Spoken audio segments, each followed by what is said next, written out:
नमस्कार विद्यार्थी मित्रांनो, एनएक्स मराठीच्या एका नवीन व्हिडिओमध्ये मी अजय तेलंग आपले स्वागत करतो. नोकरीच्या शोधात आहात तर महाराष्ट्रामध्ये सरकारी नोकरीची सुवर्ण संधी तुमच्यासाठी पुन्हा एकदा उपलब्ध झालेली आहे.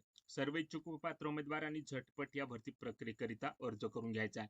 20 जुलै 2025 ही ऑनलाईन अर्ज करण्याची शेवटची तारीख असणार आहे. महाराष्ट्र राज्य नगररचना आणि मूल्यनिर्धारण विभाग यांच्या मार्फत ही जाहिरात प्रसिद्ध करण्यात आलेली आहे. गट क संवर्गातील 154 रिक्त पदांची ही भरती प्रक्रिया होत असून त्याकरिता नक्की तुम्ही प्रयत्न करू शकता. तर ही भरती कोणत्या पदांकरता होत आहे, किती पोस्ट आहेत, वेतन किती असणार आहे, अर्ज करण्यास आपण पात्र आहोत की नाही, त्यासाठी वयाची अट व पात्रता काय लागणार आहे, त्याचबरोबर अर्ज कशा प्रकारे करायचा आहे याबाबतची सविस्तर माहिती आजच्या व्हिडिओमध्ये स्टेप बाय स्टेप बघणार आहोत. त्यासाठी व्हिडिओ शेवटपर्यंत नक्की बघा. त्या अगोदर आपल्या एनएक्स मराठी युट्यूब चॅनलवर नवीन असाल तर आताच चॅनलला सबस्क्राईब करून बाजूची नोटिफिकेशन बेल प्रेस करून घ्या, कारण अशाच नवनवीन भरतीबाबतचे अपडेट रोज आपण या चॅनलवर देत असतो. त्यासाठी चॅनलला लगेच सबस्क्राईब करा आणि काही समस्या असल्यास व्हिडिओमध्ये कमेंट करा किंवा टेलिग्राम ग्रुपवर विचारू शकता. आपल्याला नक्की प्रतिसाद मिळेल. चला तर मग व्हिडिओला सुरुवात करूया. तर या ठिकाणी बघा मित्रांनो, ही जी जाहिरात आहे ती जाहिरात महाराष्ट्र शासन नगररचना आणि मूल्यनिर्धारण विभाग यांच्या मार्फत प्रसिद्ध करण्यात आलेली आहे. तर या ठिकाणी बघा, या विभागामार्फत पुणे, कोकण, नागपूर, नाशिक, छत्रपती संभाजीनगर, अमरावती या विभागातील गट क संवर्गातील रिक्त पदांची पदे भरण्याकरता ही जाहिरात इथे प्रसिद्ध करण्यात आलेली आहे. या जाहिरातीमध्ये या संपूर्ण पदासंबंधीची माहिती देण्यात आलेली आहे. गट क संवर्गातील 154 रिक्त पदांसाठी ही रिक्रुटमेंट निघालेली आहे. त्याकरता ही जाहिरात या विभागामार्फत प्रसिद्ध करण्यात आलेली आहे. तर कोणकोणती पद या ठिकाणी भरल्या जात आहे त्याची माहिती या जाहिरातीमध्ये देण्यात आलेली आहे. 2 जाहिराती आहे मित्रांनो, ज्यामध्ये कनिष्ठ आरेखक आणि अनुरेखक ही 2 पद या ठिकाणी भरल्या जात आहे. तर या 2 पदांकरता त्या पदानुसार वॅकन्सी इथे देण्यात आलेल्या आहे. तर कनिष्ठ आरेखक या पदासाठी मित्रांनो टोटल 28 रिक्त जागा आहे. तर अनुरेखक या पदासाठी टोटल 126 रिक्त जागा या ठिकाणी देण्यात आलेल्या आहेत. तर या दोन्ही पदांसाठी लागणारी शिक्षण पात्रता, वयोमर्यादा, अर्ज करण्याची पद्धत, त्याचप्रमाणे कॅटेगरीनुसार किती जागा आहे याबाबतची संपूर्ण माहिती या जाहिरातीमध्ये देण्यात आलेली आहे. तर आजच्या व्हिडिओमध्ये या संपूर्ण पदासंबंधीची माहिती आपण या ठिकाणी थोडक्यात बघणार आहोत. त्याकरता व्हिडिओ शेवटपर्यंत बघा, जेणेकरून संपूर्ण पदासंबंधीची माहिती समजण्यास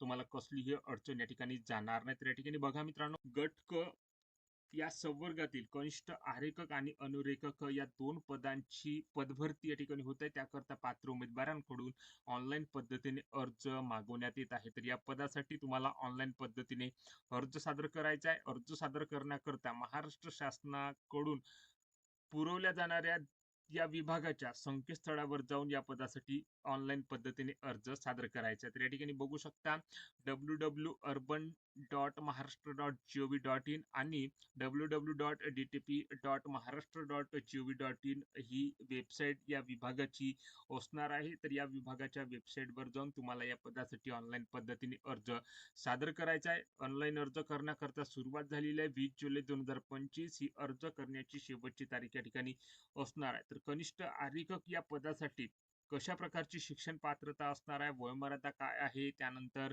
कॅटेगरीनुसार किती जागा असणार आहे, वेतन किती असणार आहे याबाबतची माहिती इथे देण्यात आलेली आहे. तर सुरुवातीला कनिष्ठ आरेखक या पहिल्या पदाची माहिती आपण या ठिकाणी बघणार आहोत. तर या पदासाठी वेतन मित्रांनो 25,500 ते 81,100 रुपये प्रति महिना या ठिकाणी असणार आहे. कॅटेगरीनुसार वॅकन्सी इथे देण्यात आलेली आहे. तुम्ही ज्या कॅटेगरीतील असाल त्यानुसार या ठिकाणी अर्ज सादर करू शकता. समांतर आरक्षणानुसार किती वॅकन्सी आहे त्या संबंधीची माहिती घेऊन सुद्धा तुम्ही या ठिकाणी अर्ज इथे सादर करू शकता. तर अशा प्रकारे 28 रिक्त जागा कनिष्ठ आरेखक या पदासाठी देण्यात आलेली आहे. 19 जून 2025 पासून या पदासाठी अर्ज करण्यास सुरुवात झालेली आहे. तर 20 जुलै 2025 ही अर्ज करण्याची शेवटची तारीख या ठिकाणी असणार आहे. त्यानंतर परीक्षा शुल्क भरण्याचा अंतिम दिनांक 21 जुलै 2025 असणार आहे. त्यानंतर ऑनलाईन पद्धतीने प्रवेशपत्र आणि ऑनलाईन परीक्षेचा दिनांक याची तारीख तुम्हाला या विभागाच्या संकेतस्थळावरून उपलब्ध करून दिल्या जाणार आहेत. अशा प्रकारचे वेळापत्रक या ठिकाणी प्रसिद्ध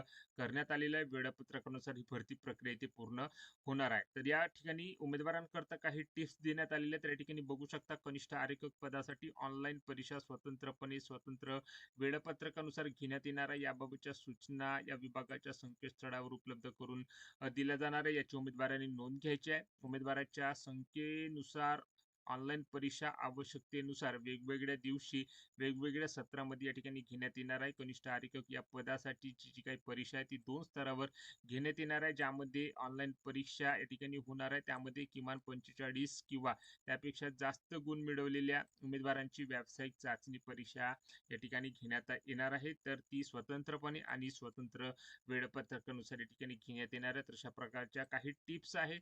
या सर्व टिप्स किंवा ज्या काही सूचना आहेत त्या सर्व सूचना वाचूनच तुम्हाला या पदासाठी ऑनलाईन पद्धतीने अर्ज इथे सादर करायचा आहे. शिक्षण पात्रता कनिष्ठ आरेखक या पदासाठी काय आहे तर त्याची माहिती इथे देण्यात आलेली आहे. तर माध्यमिक शालांत प्रमाणपत्र परीक्षा उत्तीर्ण झाल्यानंतर मान्यताप्राप्त शासकीय संस्थेमधून 2 वर्षाचे स्थापत्य किंवा वास्तुशास्त्रीय आरेखक पाठ्यक्रम उत्तीर्ण केल्याचे प्रमाणपत्र ज्या उमेदवाराकडे आहे किंवा ज्या व्यक्तीने मान्यताप्राप्त संस्थेमधून स्वयंसंगणक साहित्य आराखडा किंवा अवकाशीय नियोजन यामध्ये भौगोलिक माहिती प्रणाली GIS या अभ्यासक्रमाची परीक्षा उत्तीर्ण केलेली आहे किंवा त्याचे प्रमाणपत्र धारण केलेले आहे असे उमेदवार सुद्धा या पदासाठी अर्ज करण्याकरता या ठिकाणी इलिजिबल आहे. तर अशा प्रकारची शिक्षण पात्रता तुमच्याकडे असेल तर तुम्ही कनिष्ठ आरेखक या पहिल्या पदासाठी अर्ज इथे सादर करू शकता. वयोमर्यादा या पदासाठी बघू शकता. या ठिकाणी किमान वयाची अट 18 वर्षापर्यंत देण्यात आली आहे, तर कमाल वयोमर्यादा 38 वर्षापर्यंत असणार आहे. मागासवर्गीयांसाठी, खेळाडूंसाठी, आर्थिकदृष्ट्या दुर्बल घटकांसाठी तसेच सामाजिक आणि शैक्षणिक दृष्ट्या मागास वर्गासाठी वयोमर्यादेमध्ये 5 वर्ष शिथिलता इथे देण्यात आलेली आहे. त्यानंतर दिव्यांग, भूकंपग्रस्त, प्रकल्पग्रस्त उमेदवारांकरता उच्चतम वयोमर्यादा 45 वर्षापर्यंत असणार आहे. तर पदवीधर अंशकालीन उमेदवारांकरता उच्चतम वयोमर्यादा 55 वर्षापर्यंत या ठिकाणी शिथिल करण्यात आलेली आहे. तर अशा प्रकारे या ठिकाणी वयोमर्यादेमध्ये या ठिकाणी बघू शकता शिथिलता इथे देण्यात आलेली आहे. 18 ते 38 वर्ष वयोगटातील उमेदवार या पदासाठी अर्ज करण्याकरता इथे इलिजिबल आहे. परीक्षा शुल्क या पदासाठी अर्ज करण्याकरता किती देण्यात आलेले तर या ठिकाणी बघू शकता. खुल्या प्रवर्गाकरता 1000 रुपये तर राखीव प्रवर्गासाठी 900 रुपये या ठिकाणी परीक्षा शुल्क लागणार आहे. माजी सैनिकांकरता परीक्षा शुल्क आकारले जाणार नाही याची माजी सैनिक उमेदवारांनी नोंद घ्यायची आहे. तर या पदासाठी अर्ज स्वीकारण्याची पद्धत, निवडीची सर्वसाधारण प्रक्रिया, पदांची कर्तव्य व जबाबदाऱ्या इत्यादी बाबतचा तपशील तुम्हाला या विभागाच्या ऑफिशियल संकेतस्थळावर उपलब्ध करून दिल्या गेलेल्या आहे. तर या विभागाची जी काही ऑफिशियल वेबसाईट आहे ती माझ्या व्हिडिओच्या डिस्क्रिप्शन बॉक्समध्ये किंवा टेलिग्राम ग्रुपवर प्रोव्हाइड करणार आहे. त्याच संबंधी या पदाबाबतची माहिती तुम्हाला जर सविस्तरपणे घ्यायची असेल तर या पदाबाबतची जी काही जाहिरात आहे त्याची PDF मी माझ्या व्हिडिओच्या डिस्क्रिप्शनमध्ये किंवा टेलिग्राम ग्रुपवर प्रोव्हाइड करणार आहे. तेव्हा टेलिग्राम ग्रुपला लगेच जॉईन करा, जेणेकरून या पदभरतीची जी काही जाहिरात आहे ती डाउनलोड करून या पदभरतीची सविस्तर माहिती तुम्ही या ठिकाणी घेऊ शकता. त्यानंतर दुसरे पद या ठिकाणी भरल्या जाते, ज्यामध्ये अनुरेखक हे दुसरे पद इथे दिल्या गेलेले आहे. टोटल 126 रिक्त जागा या ठिकाणी भरल्या जात आहे.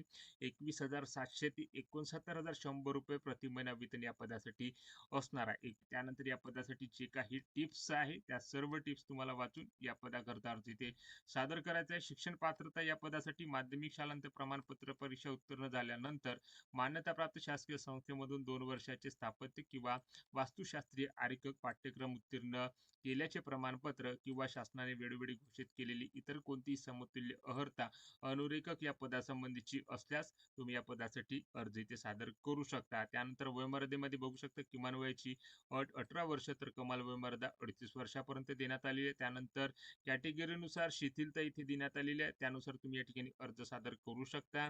या ठिकाणी परीक्षा शुल्क खुल्या प्रवर्गाकरता 1000 रुपये तर राखीव प्रवर्गासाठी 900 रुपये फी या ठिकाणी असणार आहे. तर अशा प्रकारची मित्रांनो माहिती या जाहिरातीमध्ये या 2 पदांसंबंधीची इथे देण्यात आलेली आहे. आजच्या व्हिडिओमध्ये याच पदासंबंधीची माहिती आपण या ठिकाणी थोडक्यात बघण्याचा इथे प्रयत्न केलेला आहे. 154 रिक्त पदांसाठी ही पदभरती महाराष्ट्रामध्ये नगररचना आणि मूल्यनिर्धारण विभाग यांच्या मार्फत या ठिकाणी घेतल्या जात असून त्याची जाहिरात या विभागामार्फत या ठिकाणी प्रसिद्ध करण्यात आलेली आहे. आणि आजच्या व्हिडिओमध्ये याच पदासंबंधीची माहिती आपण या ठिकाणी थोडक्यात बघितलेली आहे. तेव्हा मित्रांनो व्हिडिओ आवडला असेल तर व्हिडिओला लाईक करा. आपल्या NX मराठी YouTube चॅनलवर तुम्ही नवीन असाल तर चॅनलला सबस्क्राईब करून बाजूची नोटिफिकेशन बेल प्रेस करून घ्या व ज्या उमेदवारांना अशा नोकरीची आवश्यकता आहे त्या उमेदवारांना हा व्हिडिओ नक्की शेअर करा. भरतीची जी काही समस्या, जे काही प्रश्न असतील नक्की आम्हाला कमेंट करून सांगा. तुम्हाला नक्की प्रतिसाद मिळेल. जय हिंद, जय महाराष्ट्र.